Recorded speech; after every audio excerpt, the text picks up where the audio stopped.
Hello, Crime Squad podcast listeners. Welcome back to the show. I'm your host, Natasha, and I'm coming at you from my hometown of London, Ontario, Canada. Crime Squad podcast is a true crime podcast featuring Canadian cases, both solved and unsolved. If this sounds like your kind of podcast, be sure to subscribe wherever you listen so you don't miss any of my episode drops or bonus content.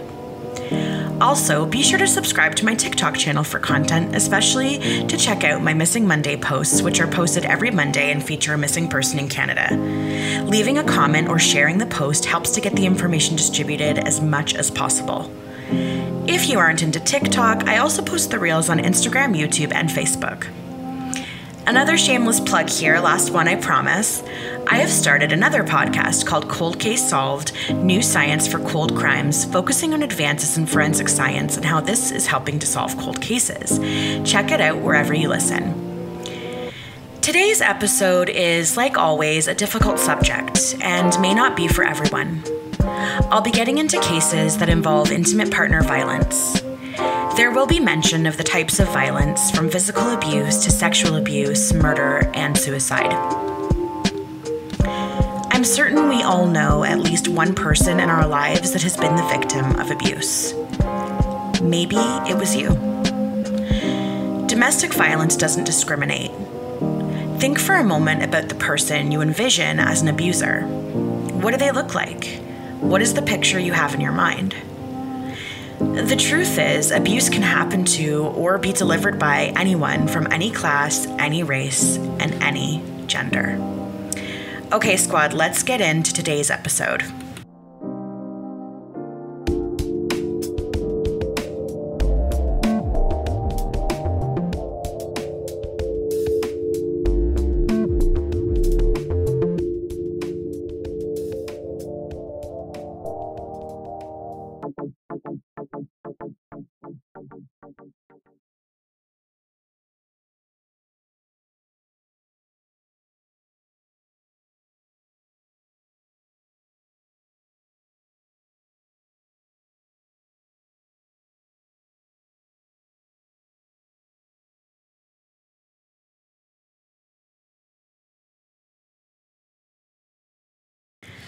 The question on everyone's lips is always, why did you stay? Why didn't you just leave? Let me enlighten you. Leaving a partner who is abusive is dangerous. In fact, one study surveyed men who killed their spouses, and the results were horrifying. When they were asked what precipitated the murder, the men said it was because their spouse either threatened separation or even left the abusive situation. These factors alone were the cause of the increase in violence turning to murder. Ultimately, I think we are guilty societally of applying stigma to victims of domestic violence. It's a common misconception that victims of domestic violence are weak-minded people. People who become victims can be ashamed that it happened to them. They can live in denial. It isn't that bad. They didn't mean to hit me. They said sorry afterward. They only say mean things when they're angry. They just have a bad temper. The thing is, there are many forms of abuse. A note to listeners, I'll be getting into the types of abuse and red flags. It may be triggering for some listeners. However, I've not included gratuitous detail. If you want to skip at any time, skip ahead about a minute. Let's cover off the probably most well-known type of abuse first, which is physical. If your partner has ever pushed you, pulled your hair, slapped you, punched you, choked you, if your partner has ever forbid you from doing things you enjoy, such as limiting your clothing choices or your food intake or who you spend time with, if they've threatened you with weapons, hurt you or your loved ones physically, thrown things at you, and this includes animals as well, you may be now or have been in an abusive relationship. But often, physical abuse isn't the only form of abuse used in relationships. Emotional abuse is another very common type of domestic violence. For anyone who isn't sure, it isn't okay for someone to insult, humiliate, or call you names, especially someone you're in a relationship with. Ultimately, emotional abusers want power and control, and they will tear you down emotionally until they have it. They know the right names to call you, the ones that hurt the most. They treat you like a possession and dislike you spending time with anyone else. It escalates with isolation from even close family and friends. That way, there isn't another narrative coming in to challenge the abuser. You may be in an emotionally abusive relationship if your partner attempts in any way to control what you wear, who you see. If your partner has ever threatened you or anyone close to you, blamed you for all the issues in their life, including their abusive behaviors, or constantly accuses you of cheating, puts you down, these traits are not normal in loving, caring partners.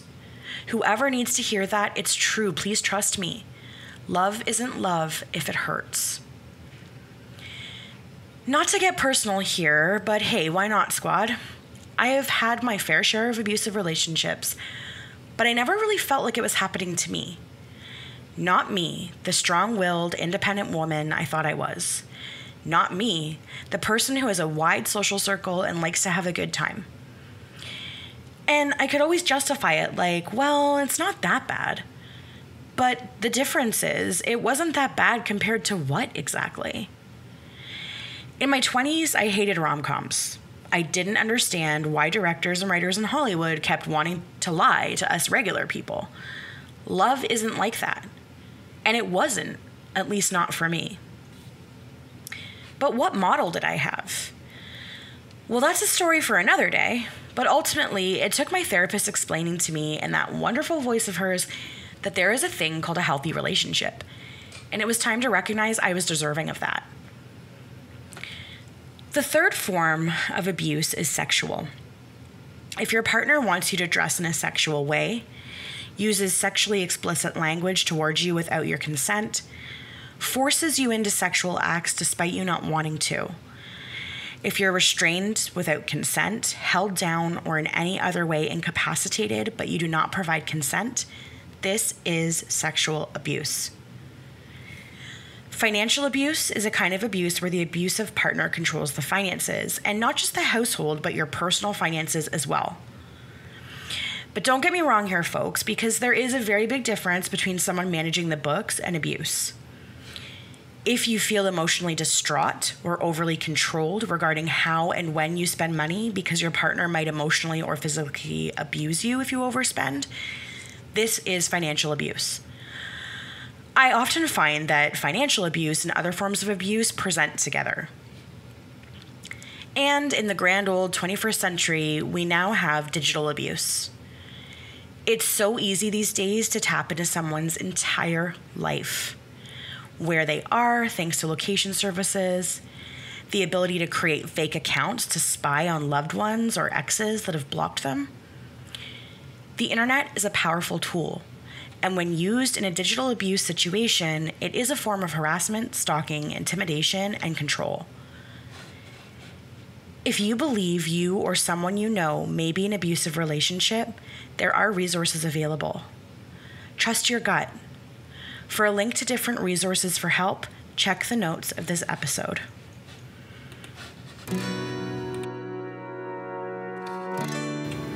She went back, though she'd been away from him over a year. Court was hard. We spoke in code with our eyes as she testified, as she bled out of her all the terrible things he did to her, the terrible, awful things he'd done to her. Listening to her say it, hearing what he'd done, the rapes, the beatings, the choking, the isolation. Over 3 years she'd been out of contact. Suddenly, poof, she was gone. 2 kids in tow. A mother, a sister, a friend. I was away, a romantic getaway with a new beau. I had anxiety, a churning in me, crashing like waves from the beach we'd just come from. I picked up the phone when it rang. In fact, my phone was in my hand, like I'd been waiting for it. I left him. It was so bad. It was so bad. And so, We went to court. She spilled it all out, what he'd done, how he'd hurt her. The pandemic swept the collective nation and sentencing was delayed. A piece of paper said he couldn't see her, couldn't be near her, couldn't speak to her. But he did. He did. It took only a year of being in touch again, and then her independence, her home, sold. But as an old friend, I still had a hold. I was the only one she spoke to. She said she was moving very far away, almost off-grid, the ultimate isolation. After she was gone, I asked her to send me pictures. Where do you live? What does it look like? I never received one. Not one. Not one FaceTime, not one photograph of the interior or the exterior or the children or herself or him. I said I had time off. I wanted to come visit. I never heard from her again. I worry a lot. I worry she's hurting, or worse yet, she's dead. My friend.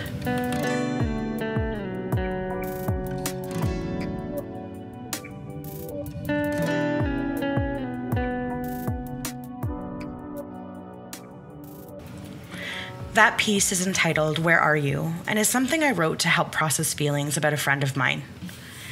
It's a true story, but it isn't mine to tell, so I can't get into the actuality of what she went through. But this kind of thing is a ripple effect. It's been over 3 years of no contact, and I have nightmares regularly about them. I think of them often. I have moments where I'm furious with her for going back to him. I send her texts occasionally asking for pictures of the kids, asking if she's safe, providing her resources for abused women. They go unanswered, but I can't stop. I asked my therapist if it's possible he had really changed. I explained the horrors my friend suffered at his hands, and my therapist bluntly told me that people like that, they don't change. He is likely still the exact same person delivering the same abuses. And the numbers are staggering. In 2021, there were a reported 114,132 victims of intimate partner violence in Canada, which works out to 336 incidents per 100,000 people. Every 6 days, a woman in Canada is murdered by her intimate partner. And remember, that's just what's reported. There are many unreported instances, so in truth, we may never really know a true number. This episode is about the murders of multiple people as a direct result of intimate partner violence. This episode is about Tiffany Gates and Amanda Clearwater and family. May they all rest in peace.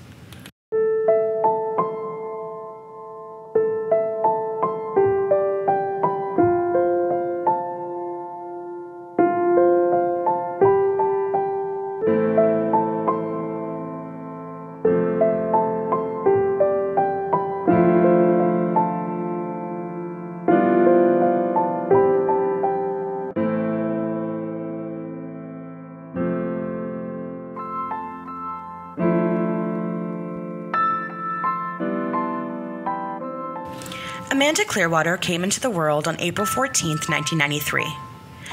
Unfortunately, I haven't been able to find many details about Amanda's life, things she liked to do, or who she was as a person. If you are listening and you knew Amanda and want to share something about her, whether it be how she lived her life or a memory you have, please don't hesitate to reach out to me. I will always respond to my emails or direct messages. Amanda has been described as an attentive mother whose passion in life was truly her children. She enjoyed being outdoors with the kids, whether it be out for walks or some fun in the sun at the nearby splash pad. Amanda also had a way of seeing the best in everyone.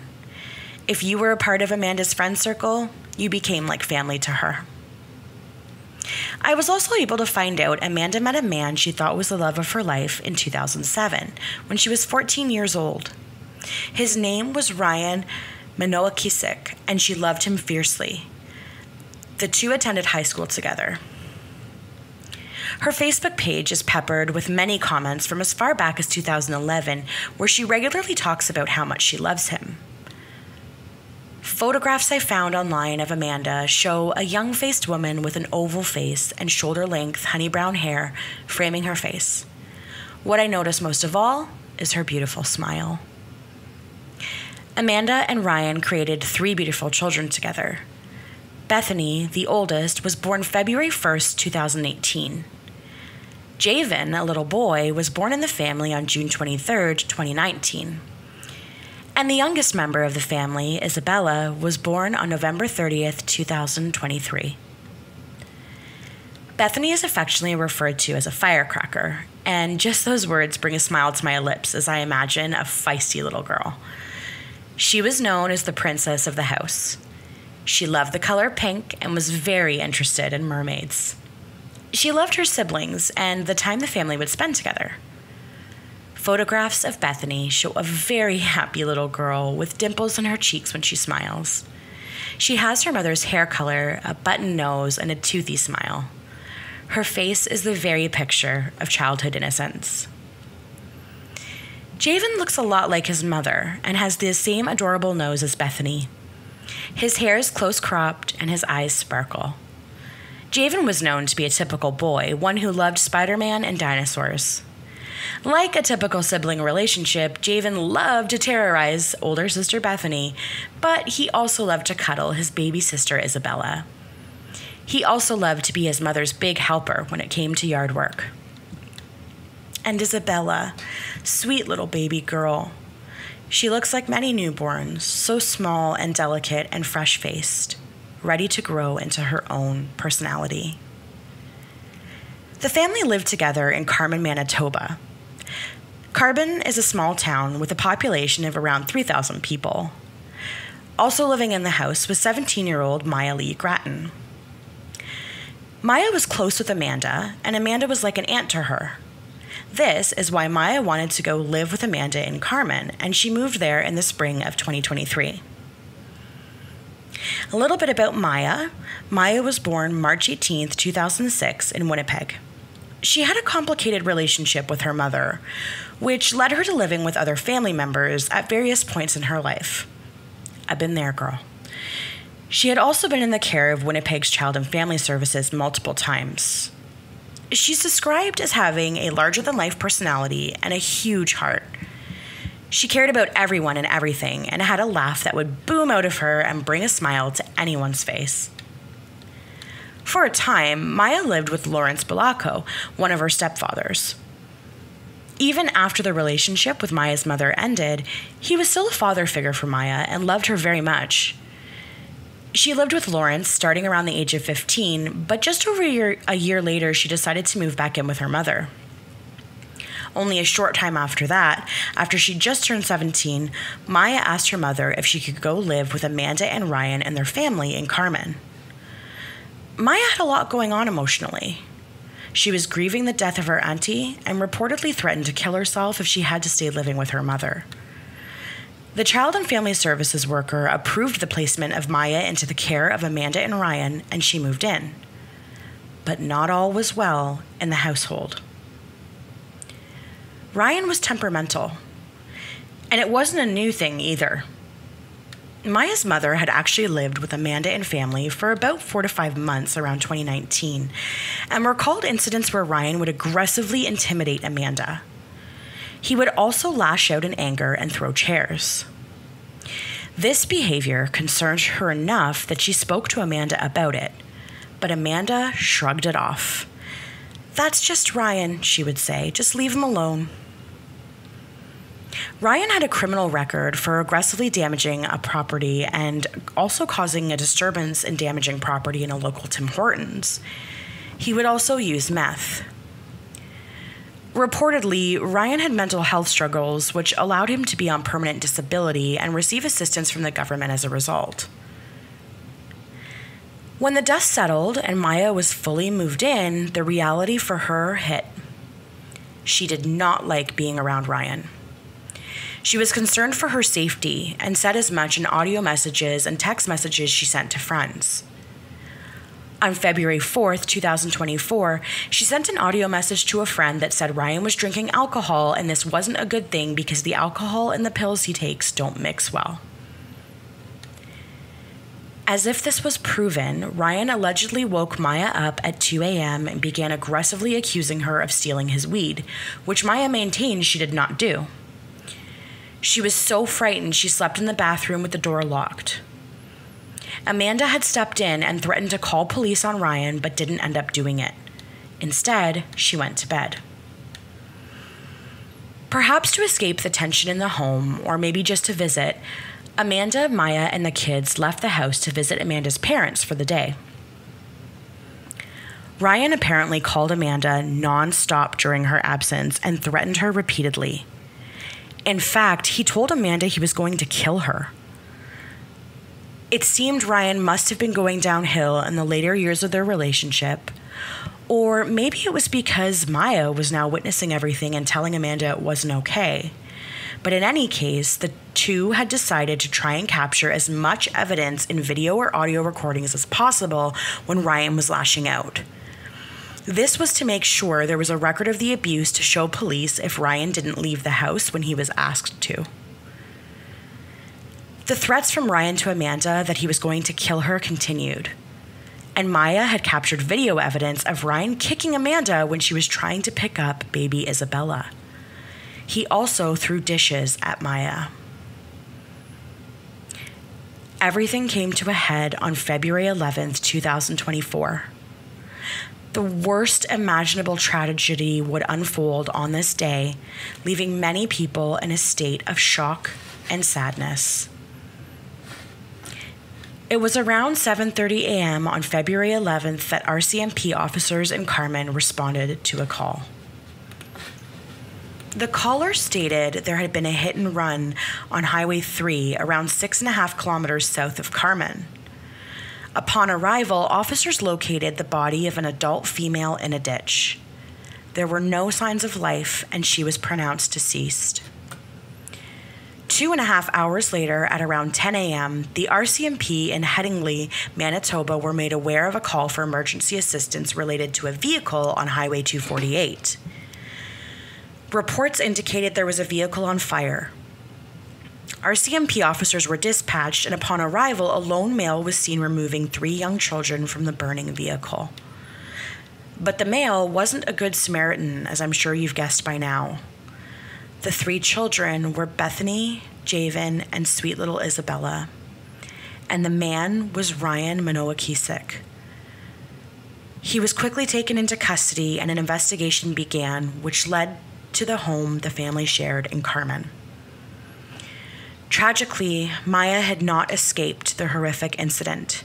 She was found deceased in the home. Maya was only 17 years old. Amanda was 30. And the children, Bethany was the age of 6, Javen was the age of 4, and Isabella was just 2.5 months old. The next day, RCMP officially charged Ryan Manoa-Kisik with 5 counts of first-degree murder. This is very telling. In Canada, the charge of first-degree murder is only applicable when investigators believe the homicide was both planned and deliberate.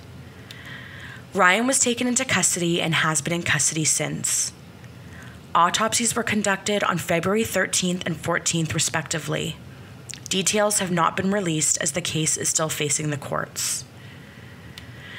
Ryan's legal team successfully lobbied a mental health assessment on February 26, 2024. As of March 7th, Ryan was reportedly found mentally fit to stand trial. The next court date was set for June 21st of 2024. The case was presented in a Winnipeg courtroom and was adjourned until July 9th. Amanda and Maya's friends and family members will have a long road ahead of them, and I cannot even begin to imagine how difficult it is to get through each day knowing your loved ones have essentially been annihilated at the hands of the person who was supposed to love them. In May, it was announced that the Manitoba government will provide funds to create a memorial for the family. The province will provide $20,000 to construct the memorial in Carmen and will also provide $300,000 over a 3-year period to a volunteer-run nonprofit organization called Carmen Wellness Connections. This organization offers mental health assistance. While this is wonderful for the community, it's marked by such a tragedy, and it makes me wonder what could have been done to prevent this. Why did an entire family need to be murdered? And how could a father kill his own children, including his 2-month-old infant? Answers to these questions evade me. For now, all I can say is rest in peace, Maya, Amanda, Bethany, Javen, and Isabella.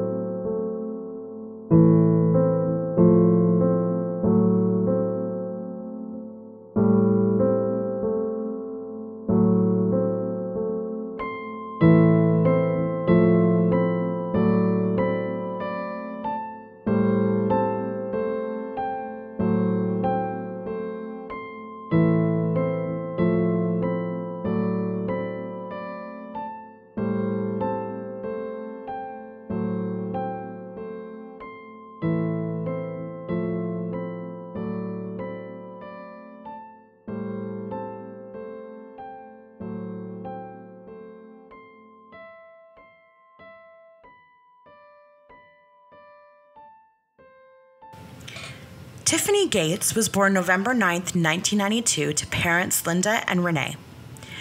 Growing up, she was truly the light in all of her friendships. You know the type. Every friend group has one. The goofy one who also happens to be the beautiful one. And beauty in abundance, both inside and out. The one you can count on to feel accepted and loved no matter the circumstance. There is a memorial group on Facebook where friends and family post memories about Tiffany, and in reading these posts, it heightens the sense of loss. Almost every single memory paints a picture of Tiffany as a hilarious, fun-loving, and genuinely kind woman. One thing is very clear. Her loss is felt deeply among her family and friends. Although Tiffany was from Niagara Falls, she made her way to London, Ontario in 2013 to attend Fanshawe College. She made a home here, and at the age of 21, Tiffany was looking for a job. She applied to be a server at Krabby Joe's in downtown London. Krabby Joe's, or Krabby's as it's referred to in any circle I've been in, is a chain bar and grill serving up drinks and pub food. She got the job and would spend 9 years working there and loving what she did. The people had a lot to do with her love of the job, and she forged many friendships with her colleagues. That's just exactly what Tiffany did. She made friends with anyone and everyone and loved them all fiercely. Everything changed on September 7th, 2023. The press release by London Police Service, which I was unable to locate despite scouring the LPS media site, reportedly said that 2 individuals were found dead of gunshot wounds in an apartment building on Proudfoot Lane. The names of the deceased and the circumstances were not released, with police later citing privacy laws. Tiffany's mother, Linda, would be told by investigators her daughter had been killed. The gunshot wound was inflicted in such a way Tiffany would not have been able to have done it herself. In other words, it was not a self-inflicted wound. They also indicated the other deceased individual was Tiffany's on-again, off-again boyfriend of approximately 12 months, Chris Charlton. It appeared to police that it was a murder-suicide. Devastated, Linda would speak to the media and air her grievances about how things were handled by police. Specifically, the fact that London police wrapped up the investigation without ever confirming the identities or the circumstances of the deaths publicly. Linda's reasoning for wanting the world to know what really happened in that apartment is twofold. On one hand, she wants Chris named so people know what he did. He murdered Tiffany. On the other hand, she wants to call attention to domestic violence situations. A mother knows. Call it mother's intuition. Just days after Tiffany's murder, Linda told CTV News, quote, "I had this terrible gut feeling that something was going to happen," end quote. She had sent text messages to Tiffany's phone saying she was worried about her safety and urged Tiffany to come home to Niagara Falls. Tiffany had brushed off the warning and said she would be fine. It's horrifying to think that just days later, Tiffany would be killed, and the last time Linda would see her daughter would be to identify her body. Executive Director of the London Abused Women's Centre, Jennifer Dunn, spoke to Tiffany's family, and based on those details, Jennifer believes Tiffany was in fact in an abusive relationship. The end result of that abusive relationship was a violent one, like so many intimate partner violence situations. Linda wants to see change. She is advocating a change to privacy legislation which will allow police to release the names of individuals who have committed crimes of this nature. Intimate partner violence should be alluded to transparently so we can identify how to prevent these traumatic situations. Linda hopes to have the changes approved, and she wishes to call it Tiffany's Law. And actually, an update came out while I was writing and recording this episode. Linda's efforts to have the situation addressed properly in the media by police have actually come to fruition. On August 12th, a news article was published indicating the police chief has now ruled the death as a murder-suicide and confirmed it was, in fact, Chris Charlton, Tiffany's boyfriend, who shot her before he shot himself. If anyone is listening to this episode and has any information about how the public can support Linda in her journey to make this happen, please contact me to let me know. I want to be able to help in any way possible. Tiffany's flame was tragically extinguished too soon, and my question is why? And no, not why did she stay with him? No. My question is, why did he abuse? Why did he murder her? Sadly, there aren't answers to these questions. I think it's important to show Tiffany's story because she was a strong, independent, beautiful, smart, funny, caring, loving person, which contradicts with many people's beliefs on what an abuse victim looks like. Hug your friends. Tell your family members you love them. If you suspect someone you love is in an abusive relationship, speak up. Find resources to try and help.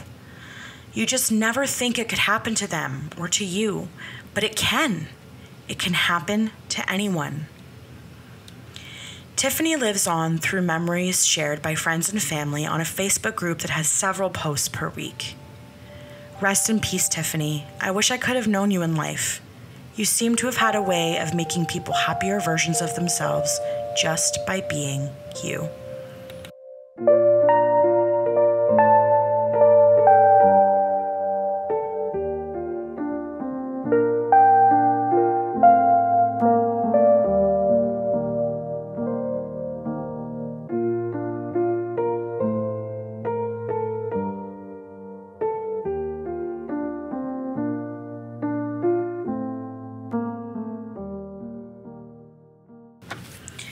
When writing an episode, my goal is to paint a picture of the victims outside of the tragedy that befell them.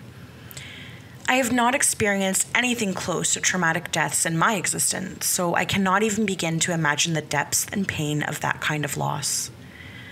I'm grateful for that, and my heart and soul aches for the families that have experienced it, for the knowing or not knowing.